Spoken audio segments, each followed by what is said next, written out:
show you my favorite spot. That's where I am most of the time, under the apple tree. In my work, I'm looking at the historical development of Palestinian theater.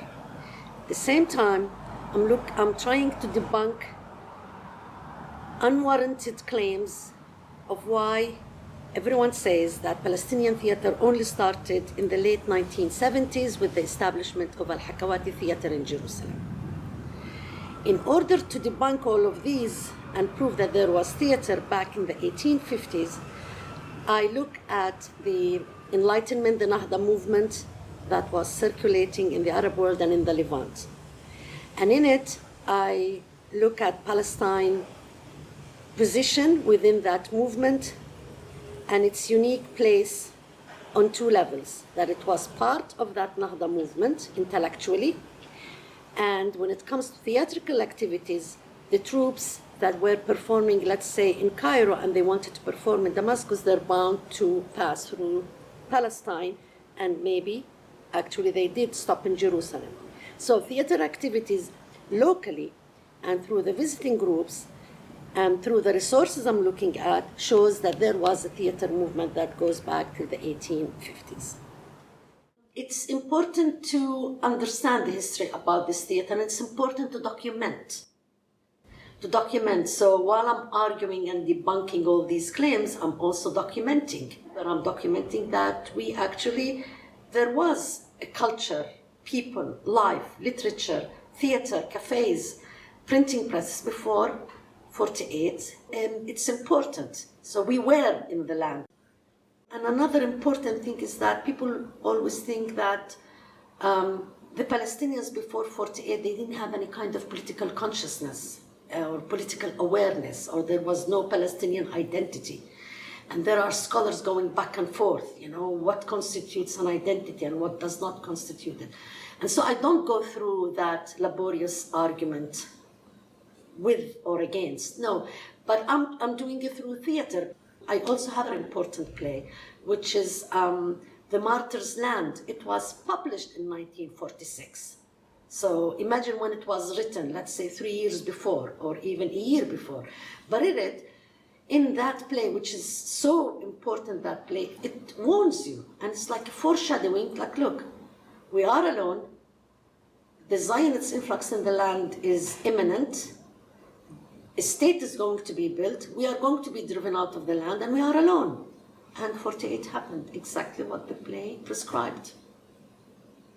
And so it's important, and there are so many works trying to look at poetry and the novel, and they concentrate on the contemporary. Some are trying to look at villages, and we have the documentation of villages. You have the work of Salim Tamari and Hala Nassar, who look at history and society, but theater is not there.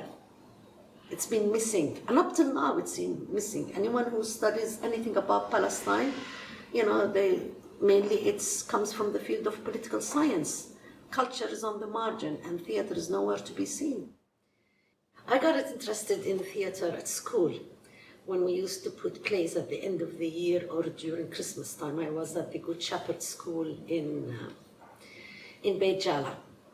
And then in 1980s, when Al-Hakawati Theater released the Nuzha cinema and renovated it to become their permanent residence in Jerusalem, my father, who knew Francois Abu Salem,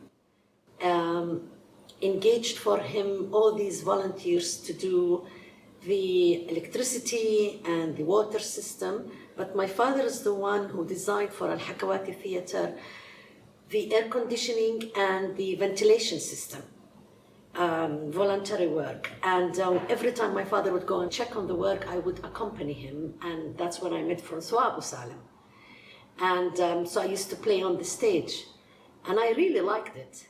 And every time they would had something Al-Hakawati on, we would get complimentary tickets. So I was following Al-Hakawati at a younger age at that time. And that's what got me interested. So while I'm looking at theater, I keep remembering these moments, and I treasure them.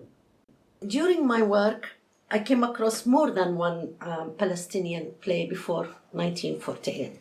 But my favorite one was about cheap labor under the Ottoman rules. And it is between two characters that used to be very popular under the Ottoman rule and in the 19th century. So I found this play, I translated it, and in it I also, connect this play with the plays that they were circulating in North Africa at that time, and see how the traditions are being interconnected and part of that literary and theatrical movement at that time. So the beauty about this play is not only part of the shadow play tradition in that time, but it's a very comical play where the two characters, Erways and Karakoz is the main figure of the shadow plays. They make a lot of tricks on that Ottoman officer, and it's written in a very vernacular, Palestinian vernacular, that's one. And the other thing, it's very simple, but it's comic, it's really funny, and I enjoyed reading and writing about it. But the beauty of this play is also in its importance of improving that this tradition existed, theatrical tradition.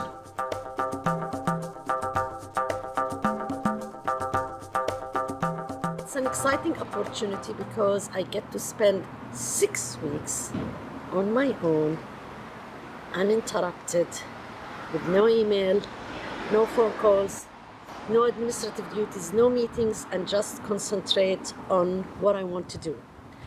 The libraries here have been very helpful. I found a lost script that I've always thought it's a lost script that dates back to the 18th century at the Oriental Institute Library. And it's been an amazing experience. In Oxford you have 100 libraries, so I didn't get to see them all, probably 10 or 20, but it's a place where you could sit and concentrate on what you're doing and what you want to do. So it's been actually a blessing that I get that time off.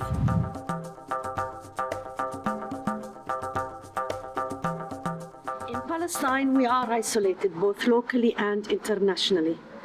Locally, we are, like a body that's been dismembered, and we cannot reach each other easily.